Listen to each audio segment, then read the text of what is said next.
Lego inimon sin annuncio, con dos maladies rodando tras ella una sonrisa cuyo reconoce desnenes, la sonrisa cuyo es aba mi hermana cuando quiere algo. Abrí la puerta con la taza de café en tibia en la mano y la encontró allí, plantada en el umbral, con el pelo recogido y los ojos brillantes como si aquel día fuera una fiesta. Hola, Lydia, a mi dio. Y me abrazo antes de que pudiera decir nada. Me voy a cuidar en tiempo. No puedes cuidarte sola después de lo que te pasó con Raúl. Hace 6 meses que mi marido murió. Cáncer. 60 ecos compartidos convertidos en una habitación de hospital, en una voz que susurraba ardios. La casa seguía oliendo él. Sus herramientas, su chaqueta, sus libros estaban donde siempre los dejaba porque no tenía fuerzas, en hay ganas para mover nada. Intenté decir a mi hermana que no lo necesitaba, que estaba bien, que prefería mi soledad a charlas forzadas. Pero ella entró con las malditas como quien planta bandera y, antes de que yo me resistiera, ya había hecho de mi comedor su cuartel general da al principio fue un alivio. Tener a alguien con quien hablar las noches largas. Preparaba la cena, cambiaba las sábanas, barría el polvo de los rincones que yo ya no alcanzaba a ver. Hablábamos de recuerdos, del árbol de membrillo en el patio de la casa de mamá, de las tardes en que corríamos descalzos, de los veranos en que el mundo parecía un lugar seguro. Parecía que volvía a haber calor en la casa, pero 2 semanas después, las preguntas comenzaron a hacerse más concretas. ¿Cómo manejas tus cuentas, Lydia? Me preguntó una tarde, mientras hollaba los papeles que estaban sobre la mesa. ¿Tienes todas tus claves? ¿Quién leva tus facturas? ¿Tienes inversiones? Yo había sido maestra de secundaria por 40 años. Me llevo con una pensión modesta y en sentido del orden médico. Mi marido no era de números, así que todo lo financiero había cuidado bajo mi responsabilidad. Le explico la cifra, la pensión que yo recibía, lateral, los ahorros. Le mostré don guardaba los documentos. Le mostré las claves del banco por, ingenuamente, pensé que le daba tranquilidad saberlo todo. Pensé también en la comodidad de darle a alguien la rutina de pagar servicios, hacer trámites. Era mi hermana, la había cuidado cuando era niña, la llevaba a médicos cuando tenía fiebre, la había defendido muchas veces. Ella me miró con una ternura que me pareció sincera. Guay Dios, dígamelo a mí, te lo organizo todo. Tender una vida más fácil, firm documentos que me dio que eran para notario. No leí las páginas con cuidado porque no pensé que mi hermana me haría daño. Fue un error que cometí con el corazón y la costumbre de confiar en la familia. En las semanas siguientes, la despensa cambió. Los estantes dejaron de llenarse con las cosas que me gustaban. El yogur que compraba cada semana, las frutas, el queso fresco del mercado. Llegaron envases genéricos, marcas más baratas, comidas más pequeñas servidas en platos más chicos. ¡Hey, qué horror! Lydia decía, con lo del alquiler del departamento que tuve que dar. Con las cosas que has tenido que pagar, hay que apretarse un poco. Yo empecé a notar que la ropa me quedaba holgada. Las amigas llamaban y yo no contestaba. Yolita, así llamaba mi hermana, así ofrecía para responder por mí. Contestaba el teléfono, decía que yo estaba cansada, que preferia de concert. Las visitas del grupo de teído de soprassion. Alguna vez la mi Teresa y me dio. No sé qué pasa, Lydia, me contestaron que estabas indispuesta. Empecé a sentirme un poco fuera de mí. A dudar de mi memoria, Yolita siempre tenía una explicación para todo. Es la edad, el duelo, el calor, tu prisión. Si protestaba, me miraba con una mezcla de orgullo y reproche, como quien corrige en niño por insistir en algo que no será bueno para y que el obligar en las salidas. Vestía distinto, nuevas blusas, zapatos con tacón, perfumes que reconoce de las vitrinas. Regresaba con bolsas de trendes y avisos con joyas. Un par de visas trajoertes grandes, anillos, collars. Mi reloj que encontré, decía, con esa risa que pretendía ser inocente. Un regalo para que te animes. Una noche, cuando él dormía profundamente, me senté frente a la computadora y traté de ingresar a mi cuenta bancaria. La clave no funcionó. Intenté recuperarla, pero el correo de recuperación había sido cambiado a una dirección que no reconocía. El pánico me golpeó. Llamé a mi hija al mediodía siguiente, pero Yolita siempre ahora y desde que yo estoy descansando, que todo está bajo control. Cuando logré hablar con mi hija, le pedí que viniera. Le dije que algo no estaba bien, pero no supe decir qué exactamente. Solo sabía que me faltaba comida, que mis amigas ya no venían, que cada vez salía menos y que mi ropa me quedaba grande da mi hija, Ana, vive en la capital con su familia. Es abogada, madre de dos niños y una figura que siempre había sostenido mi mundo con lámparas de los fines de semana. Vino de sorpresa en martes. Entró con sus slaves y se quedó inmóvil en la sala. Me miró, corrió hacia mí y me tocó los brazos. Mamá, estás muy delgada. Dios sin rodeos. ¿Qué te pasó? Intenté restar importancia. Decir que el duelo me había pegado fuerte. Ana, con su mirada incisiva, no cedió. Abrió al azar la nevera. Apenas quedaban un par de huevos y algo que parecía una zanahoria seca. Registró los armarios y encontró paquetes pequeños, cajas medio vacías. Y la tarjeta. Preguntó. Y descuentos. Cuando Ana llamó mi número, descubrió que el teléfono que yo había usado siempre había sido dado de bajo cambiado. Llamó a Yolita y no contestó. Fue entonces que la verdad, de golpe, se vio con la claridad de una lámpara. Le conté todo, como el padre notario, los cambios de contraseña, las compras inexplicables. Le conté de esas noches en que salía a escondidas y rebuscaba en la basura del patio un pedazo de pan, de cómo había llegado a comer restos que otra persona había desechado. Su rostro palideció y no dio palabra. Solo me sostuvo la mano y me senté en el borde del sofá como si fuera una niña. No, el silencio pudo más que las palabras. Yolita empezó a buscar salidas, que no tenía apetito, que la señora estaba triste, que por más que le ofreciera no quería comer. Ana sostuvo una foto de los movimientos bancarios en su teléfono y enumeró las transacciones, cenas en restaurantes, viajes, compras en tiendas de lujo. Esto no es administración, es apropiación.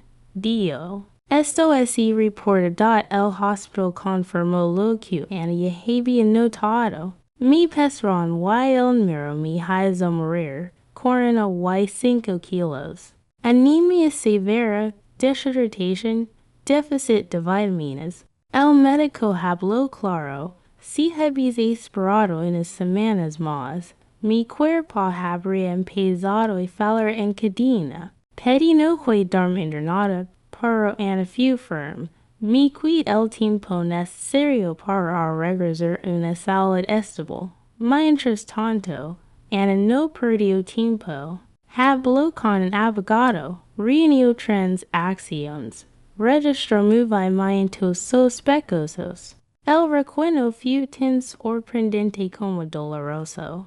En 6 meses habían desaparecido más de 165,000 pesos de mis cuentas. Transferencias de cuentas de terceros, compensaciones de lujo, retiros en ventanilla en horas en las que yo nunca salí de casa. O de los destinos de una transferencia resultó ser el nombre de un joven que, al investigarlo, habría llegado a un restaurante que había abierto hace poco. Cuando Ana lo confrontó, él confesó que Yolita le había dicho que el dinero era suyo. Lo había usado para capitalizar su emprendimiento.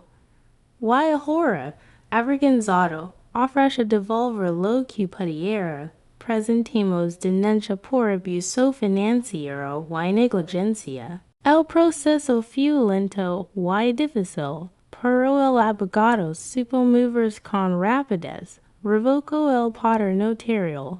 Necesitó recuperar el acceso a las cuentas y congelar movimientos mientras se investigaba. Contratamos una contadora forense que examinó cada factura, cada compra. La suma total que registramos llegó a 165,000 pesos. Quizá más. Algunos fondos pudimos rastrearlos y recuperarlos. Otros no. Lo que pasó después no fue solo un quilombo legal. Fue un terremoto emocional. Me di cuenta de que el daño más profundo no eran los billetes sino el eco de haber sido convertida en una sombra en mi propia casa. De que alguien a quien había amado y protegido me había aislado hasta el punto de hacerme dudar de mi cordura. Paz por terapia. Aprendí a amar a mis amigos y aceptar sus abrazos. Volví al grupo de tejido que había abandonado. Y el reencuentro fue sanador. No estaba sola en esa experiencia. Varias mujeres del grupo habían pasado por situaciones parecidas. Abusos económicos disfrazados de ayuda. Sobrinos carismáticos que venían a vivir temporalmente y terminaban haciendo retiros nocturnos o vendiendo propiedades. Ana elevó el caso con una precisión que me asombró. Contrató a la forense que documentó lo ocurrido, presentó pruebas, y poco a poco los engranajes de la justicia empezaron a moverse.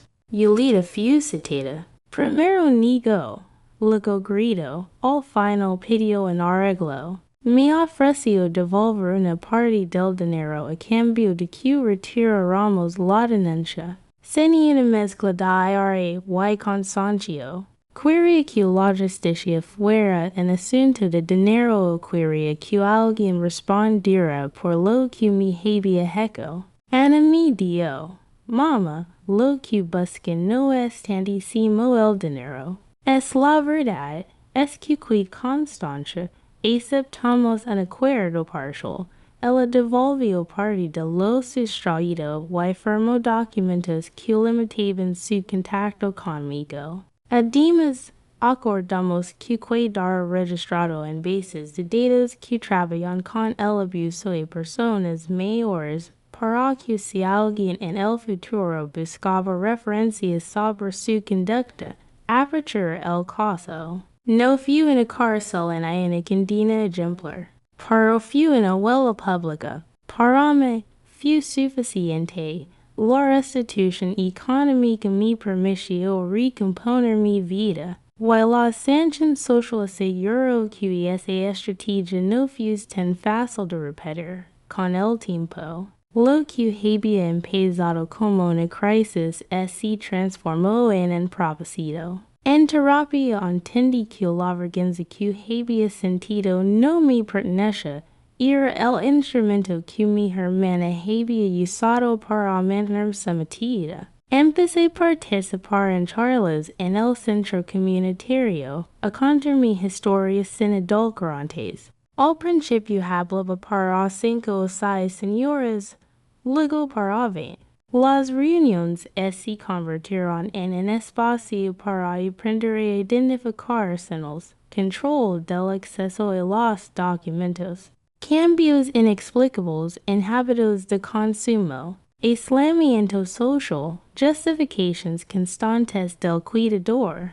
Hablamos de cómo documentar movimientos sospechosos, de cómo conservar copias de contratos o registros médicos, de cómo pedir ayuda sin sentir que se traiciona a la familia. Poco a poco, lo que hacemos en nuestro barrio empezó a llamar la atención. Ana creó un sitio sencillo con recursos. El abogado colaboró dando charlas pro bono para explicar los pasos legales. Trabajadores sociales locales se ofrecieron a participar. Nació un recuerdo a que muchas personas detectaron señales antes de que la situación se volviera crítica. Mi suma es esfuerzo. Iba centros de día, escuelas de servicio social, reuniones de médicos.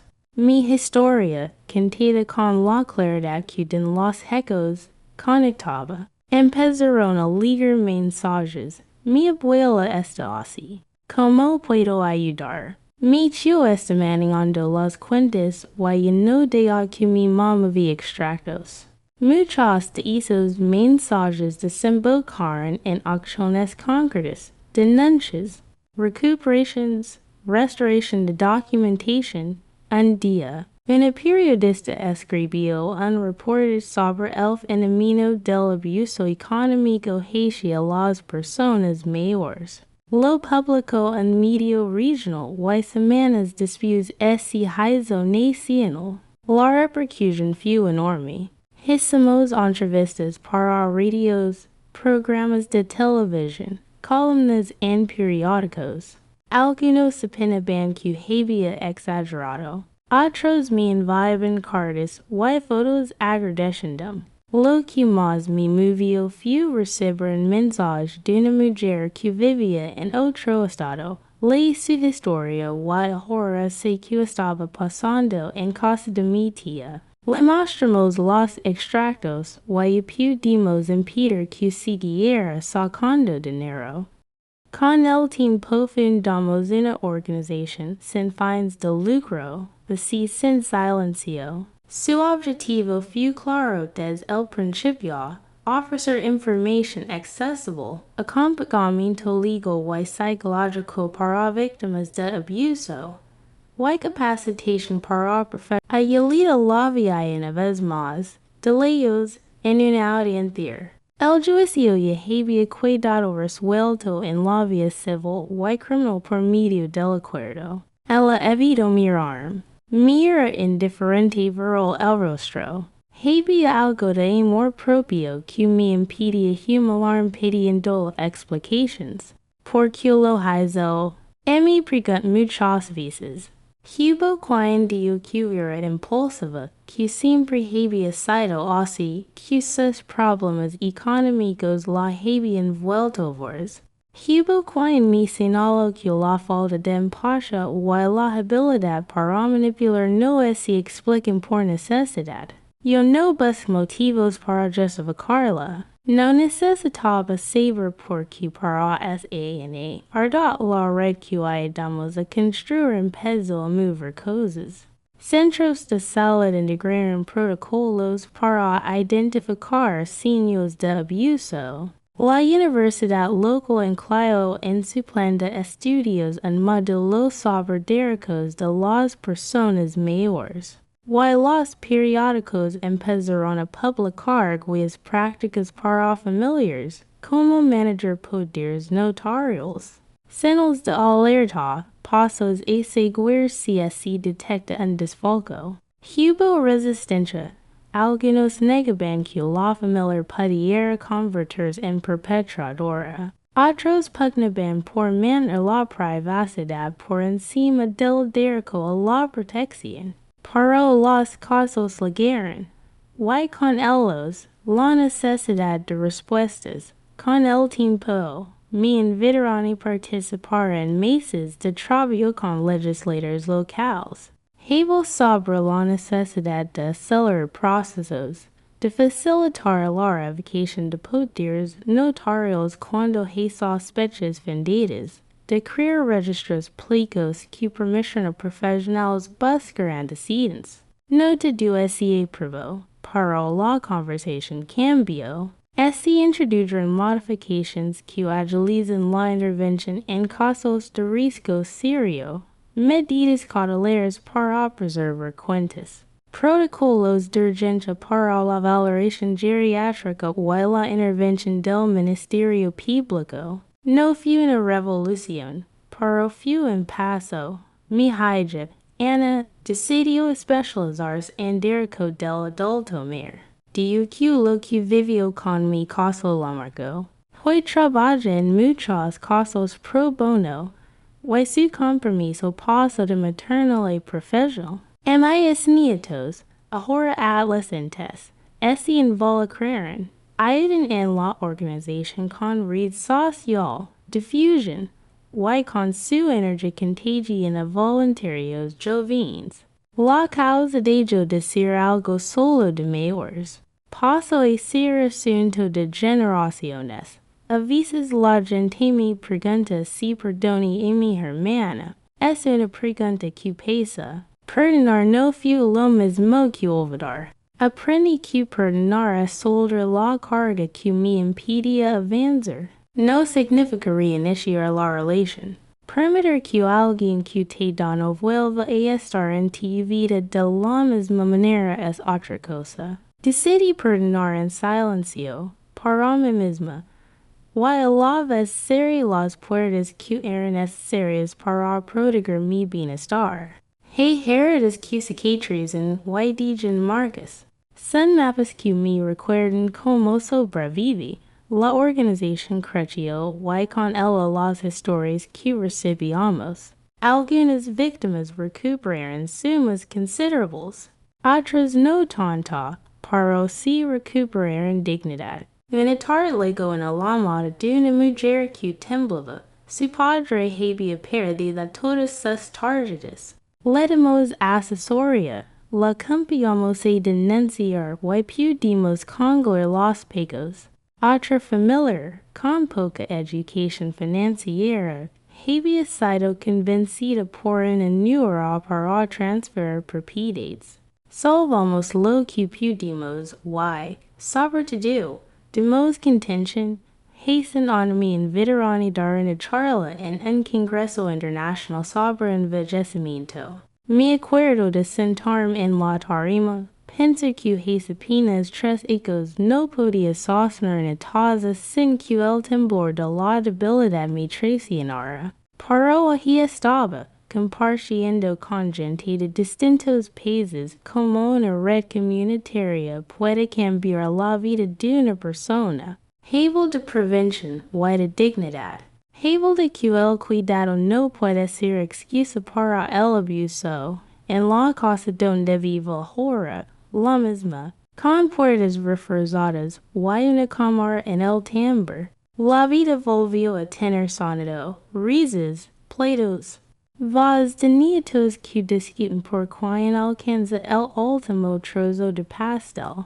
Las estanterías se llenaron con libros y plantas. El frigorífico con frutas. Me preparo a veces un plato generoso y lo disfruto sabiendo que nadie me lo quitará. En hay noches que despierto con el recuerdo del frío y el hambre. La terapia ha ido a aprender a calmar ese fantasma. Es una parte de mi historia. No soy de una edad de vez en cuando me encuentro con mujeres que me dicen que mi historia la salvó de algo peor. Hein alas en eso que no es vanidad, es responsabilidad.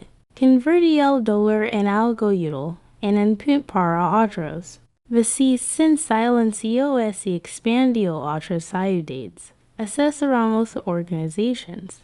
Formemos capacitadores, while logramos que muchas personas y profesionales y vecinos supieran que existe la posibilidad de actua ardot al reflexión. Pienso en cuántas veces ponemos la palabra familiar sobre la necesidad de cuidarnos. A veces la familia es refugio, otras, tranquila. Aprendí a distinguir la idea honesta de la que es disfrazada. Aprendí a poner límites sin sentir que traición no en mis principios. Aprendí que pedir ayuda no es debilidad, sino un acto de sobrevivencia. La vida me devolvió más de lo que pensé que me era posible. Salud, proyectos, nuevas amigas, un propósito firme. No olvido, para la memoria no me encadena. Sigo teniendo, enseñando, hablando en escuelas, ayudando a quien llama al teléfono de vestir sin silencio. Sigo recibiendo cartas de agradecimiento, mensajes de teléfono, historias que a veces me rompen y otras me llenan de esperanza. Una tarde, en una reunión del grupo de apoyo, una señora se acercó y me dijo: antes de escucharla pensaba que eso solo pasaba en películas. Ahora sé que puede pasar aquí, en mi casa, a la vuelta de la esquina. Le tomo las manos y le dije: entonces no lo permites, no te quejes. Esas palabras son ahora mi lema, simple y directo.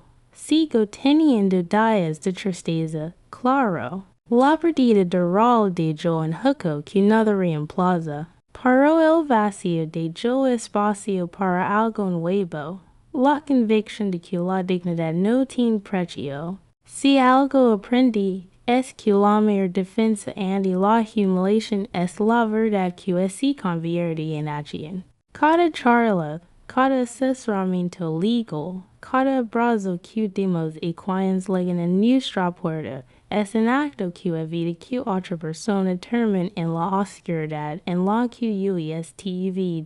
No sé qué será del futuro en detalle. Sé, eso sí, que mientras respiro seguiré trabajando para que menos personas pasen por